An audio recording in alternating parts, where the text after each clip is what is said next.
Atos capítulo 9, por favor, verso 32. Amém.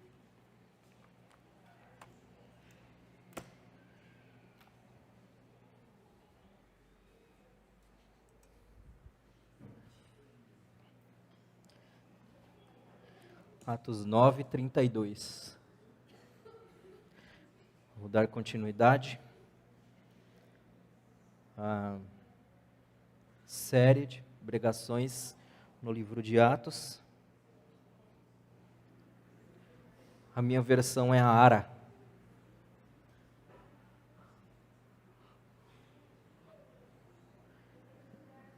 RA.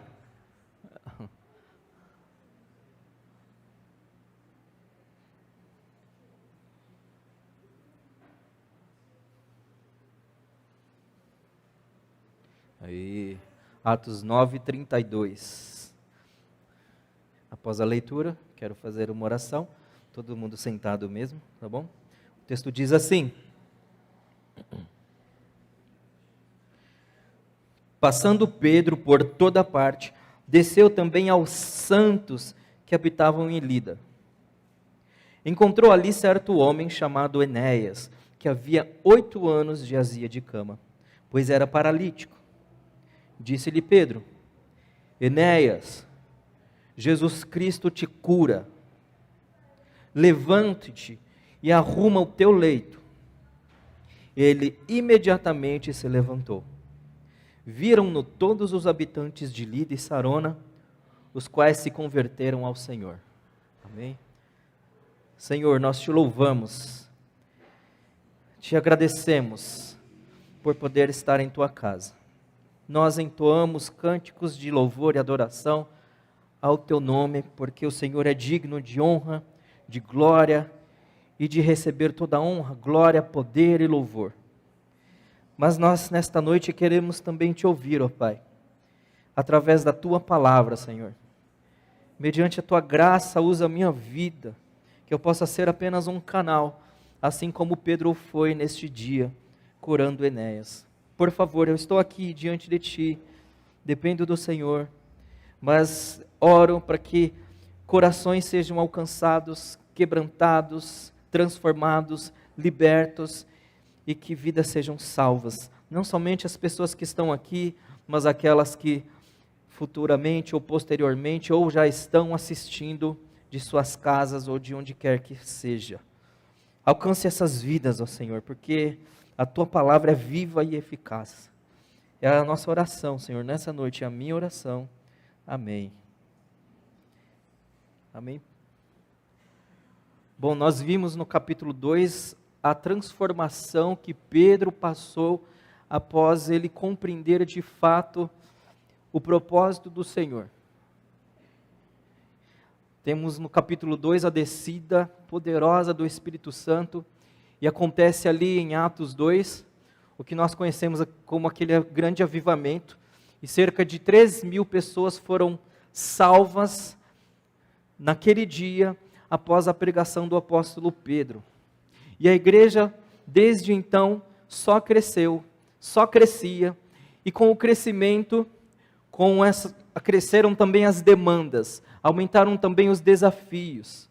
Então nós vemos no capítulo 6, por exemplo, a igreja reunida em oração para separar algumas pessoas para cuidarem das demandas que estavam surgindo por conta desse grande grupo de pessoas que estavam se achegando.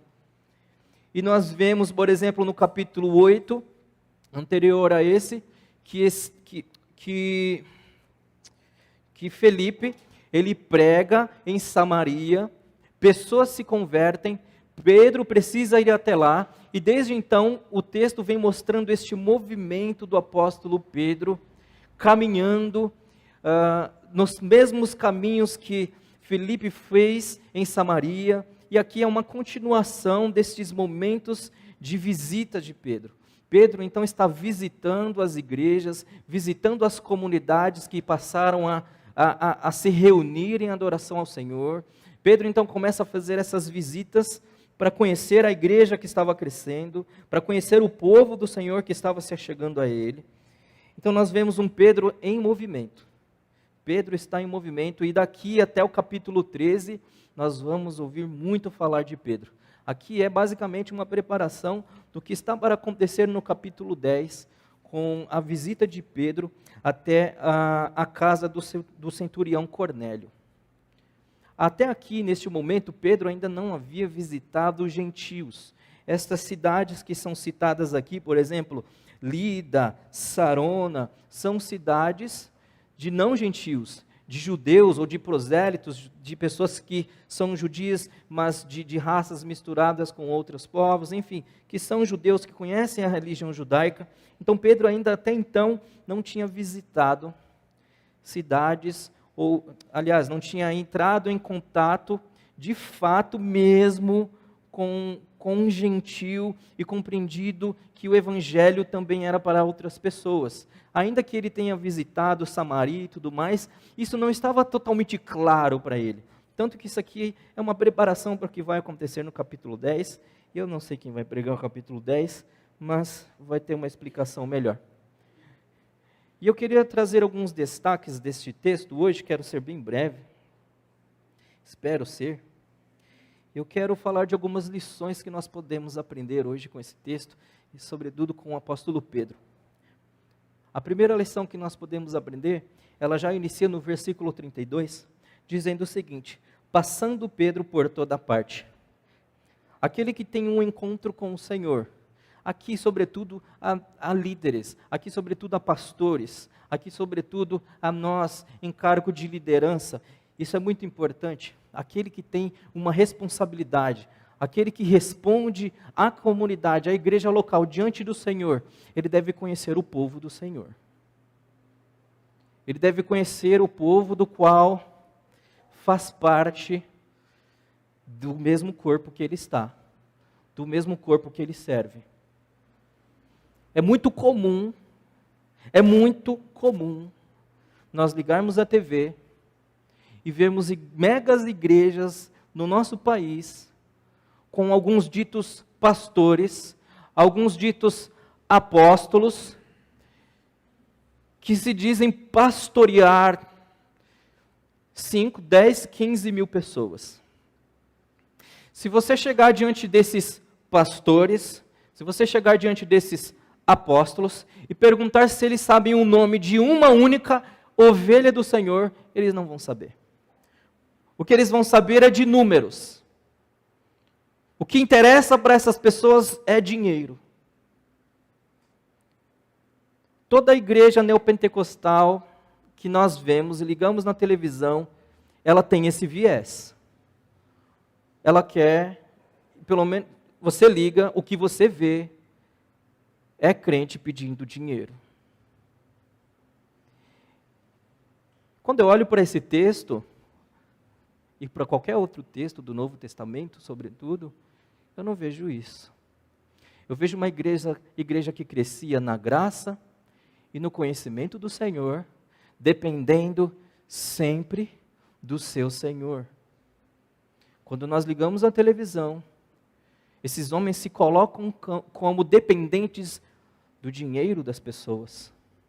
Eles escravizam as pessoas, eles oprimem as pessoas, eles compram a fé dessas pessoas. Nós temos o hábito, como evangélicos, como cristãos, evangélicos, reformados, protestantes, que seja, de falar muito da Igreja Católica, que a Igreja Católica oprimia a sociedade, que a Igreja Católica cegava a sociedade, que a Igreja Católica roubava a sociedade, mas o que nós estamos vendo hoje a nível nacional e talvez mundial é que a igreja evangélica como um todo tem feito o papel que ela condena. Tem feito com as pessoas o que ela condena da Igreja Católica, de seitas e seja lá o que for. A igreja está fazendo o mesmo. Portanto, a primeira lição que esse texto nos ensina é que o pastor, é que o líder, e todo aquele que tem uma liderança, ele tem a responsabilidade de conhecer aqueles que ele cuida. de andar com elas. Isso é muito antigo no meio cristão, nós falamos assim, o pastor tem que ter cheiro de ovelha. Pastor que não tem cheiro de ovelha é lobo. Mas isso também não se reduz a pastores e líderes. Porque também é muito comum, nós, no geral, hoje nós até falávamos um pouco sobre isso hoje. Não é? É muito comum a igreja, no modo geral, estar sentada ali e achar que tudo deve ser daqui. E quando um líder, ele falha, quando um líder cai, comete algo que realmente fere a igreja, ou fere o evangelho, porque eu coloco as minhas expectativas na liderança, eu me frustro. Não somente me frustro, mas a minha frustração é maior, porque eu só olhava para a minha liderança. Portanto, você tem uma responsabilidade também. Deixa eu perguntar para você. Você conhece os seus irmãos? Pelo nome? Você conhece a igreja? Você conhece as necessidades do povo do Senhor, do qual nós estamos aqui reunidos hoje, neste exato momento? Talvez tenha alguém aqui ou ali, carecendo de um olhar seu, carecendo de um abraço seu, carecendo de um acolhimento seu, carecendo da sua atenção, carecendo dos seus ouvidos, carecendo da sua misericórdia, carecendo da sua oração, carecendo da sua companhia. E você também, sim, tem deveres e responsabilidades no corpo do Senhor.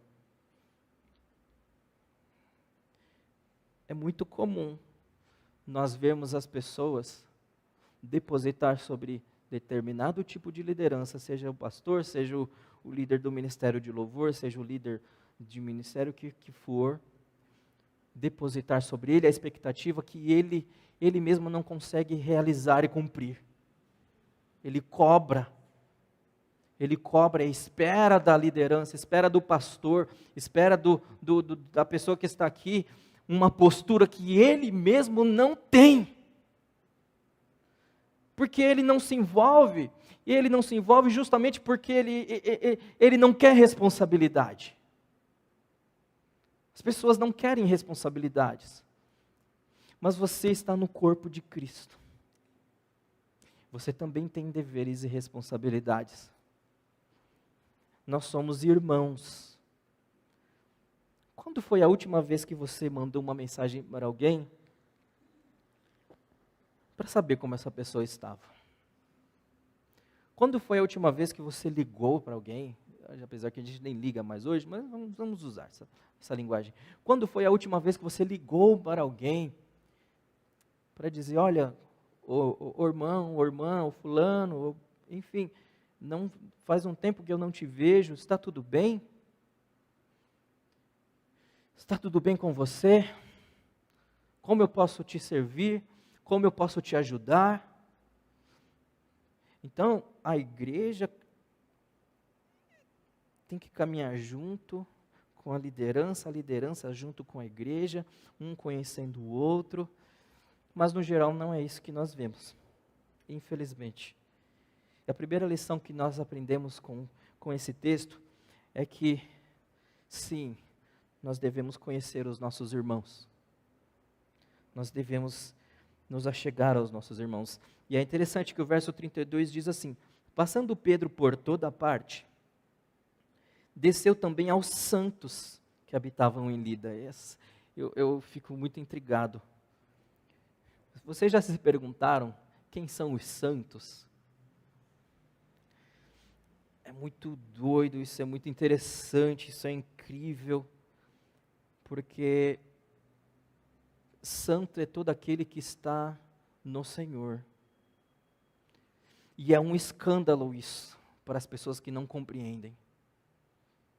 Eu já escutei muito pessoas fazendo chacota do evangelho e falando, mas o camarada ele era um ladrão. Vocês acolhem ladrão na igreja? As portas estão abertas, não somente portas, janelas e corações estão abertos. Vocês acolhem mentirosos, fofoqueiros, acolhemos. E o mais intrigante é que quando essa pessoa se achega ao Senhor, se arrepende de seus pecados, este tal e esta tal será conhecida como santa diante do Senhor. E isso lá fora é um escândalo. Mas eu conhecia o André, e o André era agressivo, violento. Brigão, não levava desaforo para casa. Ele continua não levando desaforo para casa. Perdoa na hora. Não é? Crente não leva desaforo para casa. Perdoa na hora. Portanto, a segunda lição que nós aprendemos é que nós fazemos parte de um corpo de pessoas miseráveis e santas. Miserável porque eu sou um pecador miserável que não tinha condição diante do Senhor de me achegar a Deus, porque o meu pecado me impedia de correr até o Senhor, de ir até o Senhor. Mas a tua graça superabundante fez com que Ele enviasse seu Filho, morresse no meu lugar por meu pecado, e hoje eu não sou mais um mentiroso, um enganador, um agressivo, eu sou santo, porque Jesus Cristo é santo, e o Espírito Santo habita em mim, Ele me santifica e santifica a sua igreja. Você é santificado pelo Senhor, glórias a Deus por isso. Isso não é mérito meu, isso não é mérito seu, é graça para que ninguém se glorie. É graça sobre graça. Pedro, então a primeira lição é que nós devemos conhecer uns aos outros. E nós também devemos acolher aquele que nós julgamos ser a pior espécie da sociedade. Imagine Fernandinho Beiramar entrando pelas portas dessa igreja, caindo aos pés do Senhor, e nós sabendo de tudo que Ele já fez, com todas as condenações que Ele tem nas suas costas, Ele quebrantado diante do Senhor, pedindo perdão ao Senhor. A partir desse momento eu posso chamá-lo de meu irmão e santo. Porque não é mais ele, não é mais sobre mim, não é mais sobre ele, não é mais sobre você. É sobre o Espírito que me habita. É este santo Deus que habita em mim, por meio do seu Espírito, que me santifica e me faz santo. Por isso que nós somos uma comunidade de santos. Isso tem algumas implicações. Aquele que é santo, abomina, falamos hoje de novo. Aquele que é santo, compreende que ele deve agora abominar aquela vida que ele levava. Se você, porventura, tem deleite e se agrada com aquilo que um dia com aquilo que fazia parte da sua velha natureza, talvez essa natureza não seja tão velha assim. Se você sente alegria quando consegue enganar alguém, quando consegue fazer tudo o que você fazia, sabendo que ninguém vai entender, sabendo que não vai chegar ao conhecimento de ninguém, que você conseguiu sair pela tangente, que ninguém vai desconfiar de nada, e que você conseguiu fazer manobras da mesma forma que você costumava fazer, talvez, muito provavelmente, isso seja um indicador de que você não teve um verdadeiro encontro com o Senhor. Portanto, não posso te chamar de santo.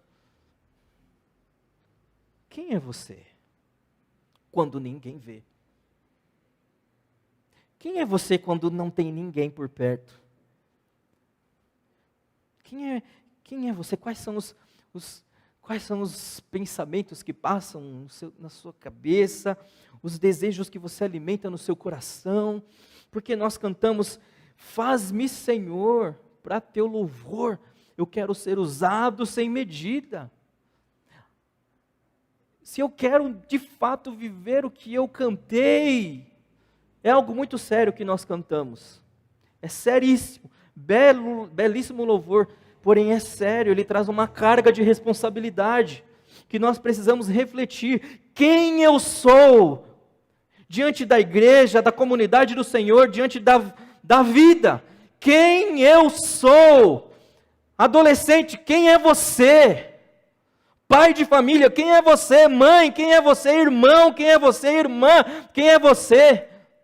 Quem é você quando ninguém mais vê? Quem é você? Portanto, se você ainda se deleita com velhas práticas, cuidado. Um dos maiores perigos, e digo sem medo de errar, um dos maiores perigos que nós e um dos maiores erros e perigos que nós podemos nos envolver é o de flertar com o pecado. É o de flertar com o velho homem que um dia eu fui, achando que está tudo bem. Eu conheço pessoas de antigamente que eu caminhava, que você chega nele, tenta conversar sobre algumas coisas, a conclusão da conversa é assim: não, mas eu só fumo um cigarrinho de maconha na sexta-feira. Está tudo sob controle. Não, mas eu só tomo uma sexta, sábado e domingo, é social. Mas eu só faço isso aqui, uma vez ou outra, não tem problema. Não tem problema. Vocês estão me entendendo? Não podemos flertar com aquilo que foi a causa que levou o meu Senhor a morrer por mim. Você faz parte de uma comunidade de santos. E o que nos falta como comunidade de santos, o texto nos diz, é conhecer um ao outro, é caminhar um com o outro. Faça um exercício durante a semana, se estiver ao seu alcance, de ajudar alguém, de entrar em contato com alguém que muito provavelmente esteja precisando de você, e talvez o constrangimento seja tanto, a vergonha, o sentimento de humilhação seja tanto que ela não fala. Passando Pedro por toda parte, desceu também aos santos que habitavam em Lida. Entrou ali certo homem chamado Enéas, que havia 8 anos jazia de cama, pois era paralítico. Disse-lhe Pedro: Enéas, Jesus Cristo te cura. Nós estamos falando do apóstolo Pedro, um dos maiores homens da história da humanidade, junto com Paulo, junto com tantos outros. Nós vamos ver mais para frente, nos capítulos seguintes, que as pessoas queriam somente ficar perto da sombra de Pedro para serem curadas. Nós estamos falando de Pedro, que andou sobre as águas com Jesus, que viu Jesus ressuscitar mortos, ressuscitar Lázaro, ressuscitar o filho da viúva de Naim, que viu Jesus fazendo milagres extraordinários. Nós estamos falando deste homem que viu maravilhas, que viu coisas extraordinárias, foi separado por Cristo para liderar aquele grupo que estava com ele.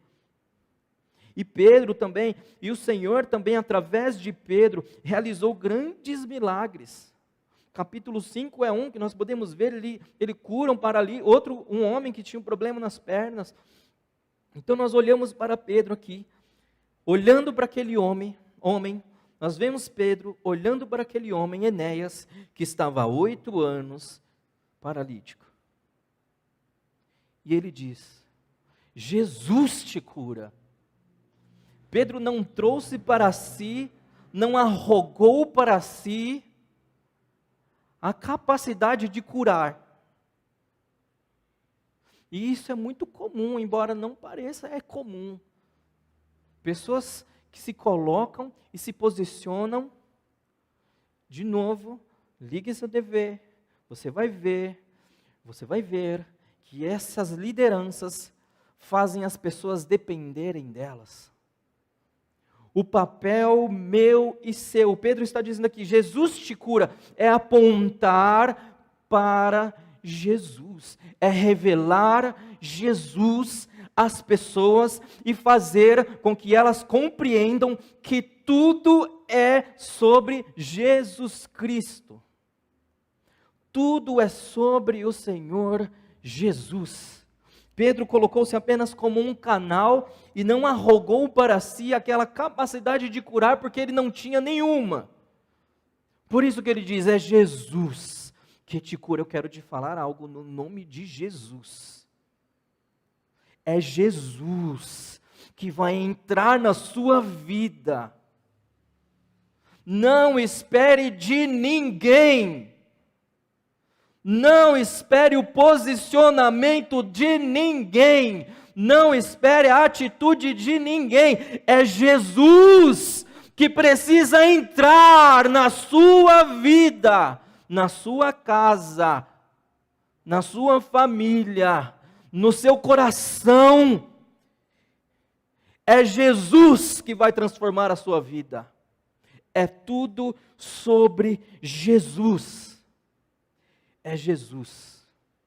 O texto está dizendo que ele estava há 8 anos. Eu quero abrir um parênteses, eu gosto de abrir parênteses e nunca fecho, né? Eu não sei qual é o seu problema. E aí entra no que eu estou falando desde o princípio. Precisamos nos conhecer. Porque eu não sei qual é o seu problema. E você também não sabe qual é o meu. Eu tenho alguns. Provavelmente você tem alguns também. Mas eu gostaria de compartilhar com alguém. Alguém que olhasse para as minhas fraquezas e não me condenasse por causa das minhas fraquezas. Alguém que enxergasse as minhas vulnerabilidades e não se aproveitasse das minhas vulnerabilidades e fragilidades. Porque é muito comum você abrir o seu coração para as pessoas, é muito comum, embora não pareça, é comum. E as pessoas se colocarem como superiores diante da sua fraqueza. Isso é comum também no nosso meio, infelizmente. Mas nós estamos aprendendo hoje que nós devemos conhecer uns aos outros, que nós fazemos parte de uma comunidade de santos, e que você deve conhecer quem eu sou e eu devo conhecer quem você é. O texto está dizendo que ele há 8 anos estava enfermo. Isso é até, talvez seja um tanto perigoso dizer, mas louvado seja o Senhor porque está no texto. E eu vou dizer o que está no texto. O texto está nos ensinando o seguinte. Vamos lá. Eu não sei qual é o seu maior desafio hoje. Eu não sei o que você está enfrentando. Vocês. Eu não sei quais são os seus temores.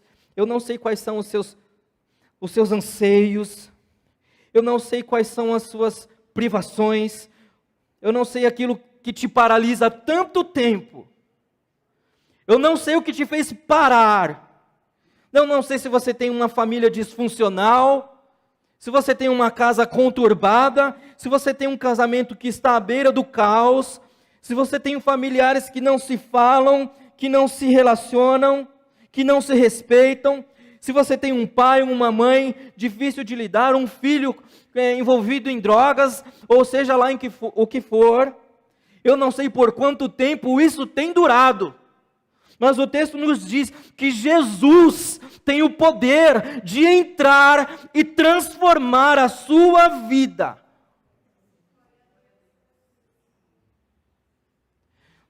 Isso é muito importante eu saber. É de Jesus que eu preciso.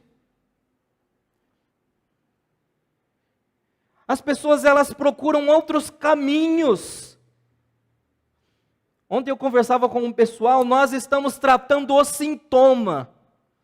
Nós queremos tratar o sintoma e não tratamos a raiz do problema. É como se fosse assim, eu estou com dor de cabeça e eu vou ficar tomando remédio. Todo sempre para passar a dor de cabeça, mas eu não estou vendo o motivo que tem levado eu ter dor de cabeça para tratar o motivo que tem me levado a ter dor de cabeça. Não adianta ficar me medicando com coisas que serão apenas momentâneas, remédios que me curarão momentaneamente, curas superficiais. Uma das acusações que o profeta Jeremias apresenta ao povo é: vocês, falando dos falsos profetas, vocês curaram o meu povo superficialmente com suas falsas profecias. Então nós ficamos à procura de remédios. Aí nós vamos, não, eu não estou bem, então vamos lá, deixa eu ver, eu vou para a academia. E ele vai para a academia, aí ele chega na academia, se desgasta, se cansa e faz o que tem que fazer, chega em casa, aquela angústia permanece. Não, então eu vou ao cinema. Aí ele vai ao cinema, e vai com a família, e olha todas as vitrines, e come no McDonald's, e come no Burger King, come no Coco Bambu, e vai lá, e se diverte com a família, e tem um momento maravilhoso com a família, chega em casa, aquela angústia permanece. Aí ele tenta, não, eu vou sentar com a minha família e vou assistir Netflix. Aí ele liga na série, assiste a série, aí encerra a série, aquela angústia permanece, é porque nós estamos tratando sintomas. Nós não estamos tratando o problema. E nós vamos nos drogando, nos intoxicando de lixo, de entulho, de porcarias que nada tem a ver com a alma, que nada tem a ver com aquilo que Jesus tem o poder de penetrar no mais profundo, atravessar a dor humana de uma maneira profunda e curar, e libertar, e transformar e salvar. É Jesus. Você precisa de Jesus. Não, eu preciso de terapia. Não, você não precisa de terapia, embora seja legal fazer terapia. Eu preciso de uma piscina com os meus amigos, eu preciso de uma cachoeira, eu preciso de férias, eu estou cansado, eu não aguento mais, eu não durmo há dias, hoje foi minha reclamação do dia, tem 3 dias que eu não durmo, quase 3 dias. Eu preciso de férias, eu preciso ficar sozinho no meio do mato, acender uma fogueira e dormir com os bichos. Não! Você precisa do Senhor. Nós somos uma comunidade de santos que não conhecem os santos. O desafio para nós hoje é que nós nos conheçamos, conhecer a fraqueza um do outro e conhecer também as qualidades um do outro. Reconhecer que as fraquezas não definem quem as pessoas são. São fraquezas. Assim como você tem, eu tenho as minhas. E eu devo ter a humildade de olhar para você com compaixão e misericórdia e te acolher no seu sofrimento e na sua fraqueza. E eu não preciso te perdoar de nada. É te acolher. É te entender. Saber que nós somos humanos. Estamos neste corpo do pecado, que tem a tendência de ir cada vez mais para o pecado, para aquilo que nos atrai para longe do Senhor. E nós estamos nessa luta, carne e espírito. Nós vamos passar por isso, até que Jesus nos resgate completamente e transforme o nosso corpo caído em um corpo de glória. Até lá, você deve dar as mãos para mim, e eu devo dar as minhas mãos para você. E caminhar junto. Porque nós somos da comunidade dos santos. E nós também entendemos que não adianta ficar tratando o sintoma. Há um bom tempo atrás, eu não sei porque eu vou falar disso, mas há um bom tempo atrás o Danilo pregou e, foi muito acertado. Foi muito bom. Ele disse que uma das causas do divórcio, mas ele disse que a causa do divórcio, se eu estiver errado, você me corrige, tá? Por favor. A causa do divórcio, quero fazer um paralelo aqui. A causa do divórcio é a ausência do Senhor na nossa vida. Foi isso? A causa do divórcio, não, mas você não sabe o que acontece dentro da minha casa. Ele é assim, ela é assim. Eu quero ampliar isso. A desestrutura dentro dos nossos lares. Falar da gente, não da igreja. Falar da igreja, não posso falar de lá de fora. Lá de fora, o pessoal de lá de fora não tem nada a ver com a gente. A desestrutura dentro das nossas casas é porque falta o Senhor dentro delas. E a gente fica tentando tratar os sintomas. É como se fosse assim, o Gael, para quem não sabe, meu filho, de 1 ano e 1 mês. O Gael está chorando, seja por qualquer motivo. Para fazer ele parar de chorar, eu, dou uma mamadeira para ele. É dessa forma que a gente tenta tratar de assuntos sérios. A gente quer calar o problema, a gente não fala, a gente não trata, a gente não lida, e fica aquele silêncio sepulcral. E nós vamos acreditando que por não falar o tempo vai curar, o tempo vai transformar, as pessoas vão mudando com o tempo, mãe, as estruturas dentro de casa vão mudar só pelo silêncio. Não, trate o que tem que ser tratado hoje. Compreendendo que é Jesus que estará com você, que está com você, e Ele vai te socorrer sim. Você crê? É Jesus. Pare de achar que é você que vai fazer algo para mudar, porque não é. Não é você. Não é a sua mulher que tem que falar algo, te pedir perdão porque ela te ofendeu, não.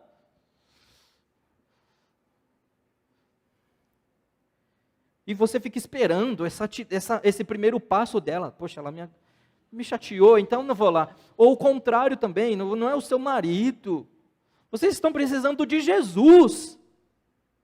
Resolvam as coisas, os problemas a partir das perspectivas do reino de Deus, não do reino terreno, carnal, mundano, caótico que nós vivemos.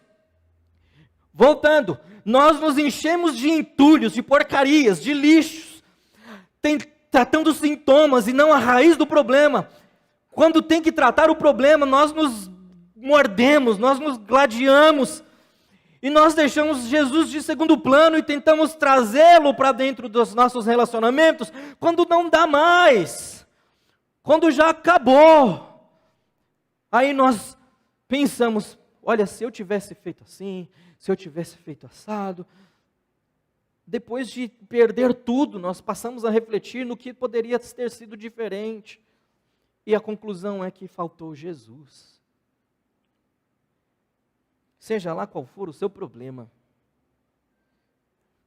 não existe nada que o Senhor não possa transformar. Ele diz, o texto continua dizendo, Jesus Cristo te cura, levanta-te e arruma o teu leito. Ele imediatamente se levantou. Viram-no todos os habitantes de Lida e Sarona, os quais se converteram ao Senhor. Aquele que tem uma vida aos pés do Senhor, ele pode sim se transformar em um instrumento de transformação de vidas. Olha o que o texto está dizendo. As pessoas viram, assistiram aquilo e se converteram. Quão maravilhoso é poder, quão maravilhoso será poder chegar diante do Senhor e apresentar ao Senhor os frutos que Ele confiou a mim, as responsabilidades que Ele confiou a mim, eu entregar a Ele. Senhor, está aqui, está tudo aqui. o que o Senhor confiou a mim, eu te entrego multiplicado. Então, para encerrar, eu disse que seria breve. Nós aprendemos que, como participantes da comunidade de santos, nós devemos nos conhecer, nós temos a responsabilidade de nos conhecermos. Lideranças, pastores e líderes devem conhecer o seu rebanho, mas nós, como rebanho, também devemos conhecer uns aos outros. Nós também aprendemos que nós fazemos parte da comunidade de santos. Eu não sou santo porque eu deixo de fazer alguma coisa e passo a fazer outras. Não. Eu sou santo porque o Senhor em mim está e me santifica. Não é sobre mim, não é o que eu faço, é Jesus, é o Espírito Santo de Deus. Você é santo, eu sou santo e fazemos parte da comunidade de santos. E nós entendemos que Jesus é aquele que abre os nossos olhos para a verdade, para que a gente pare de tratar de sintomas e encare a realidade dos fatos. Porque é somente Ele que pode transformar aquilo que nós tentamos fingir que não estamos vendo. E nós fingimos. Isso é muito natural, eu percebo, pelo menos no meu convívio que eu tenho, de que as pessoas com mais experiência, as pessoas mais velhas, não falam de problemas, não tratam, não, deixa quieto, tudo bem, vai ficar tudo bem. Tem que tratar, tem que dar nome aos bois, tem que falar, tem que nomear as coisas. Tenha certeza que, fazendo isso, o Senhor está pronto, sempre pronto, para te ajudar. Quando Pedro estava andando sobre as águas, e ele começou a afundar, antes dele começar a afundar, na verdade ele estava no barco. Aí ele diz assim: Senhor, se for realmente o Senhor, eu quero ir até aí. Jesus fala: vem. É maravilhoso esse texto. E ele então vai andando sobre as águas e começa a afundar. É interessante, quando Jesus fala vem, isso para mim parece o seguinte: Jesus está sempre pronto. Ele está sempre pronto. E Ele nos diz: vem. Vem. Amém? Senhor, nós louvamos a Ti. Obrigado, porque nós somos santos no Senhor e fazemos parte da comunidade dos santos.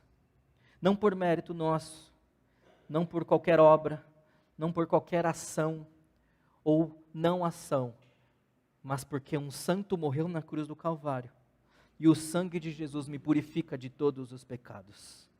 Obrigado, Senhor. Obrigado, Senhor. Nos ajuda a vivermos como comunidade, a conhecer uns aos outros, a nos conhecermos, a termos comunhão, a entendermos a dor do outro, a compartilhar com ele, seja lá do que for que ele estiver precisando, a ajudá-lo, a socorrê-lo, se estiver ao nosso alcance fazê-lo.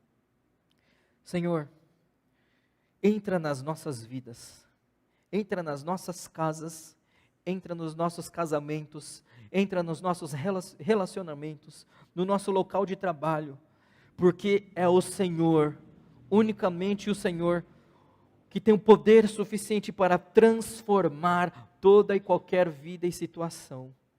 Então nós te pedimos, por favor, transforma-nos e transforma o nosso lugar onde nós estamos, ó Senhor.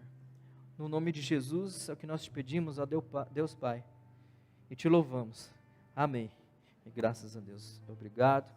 Deus abençoe.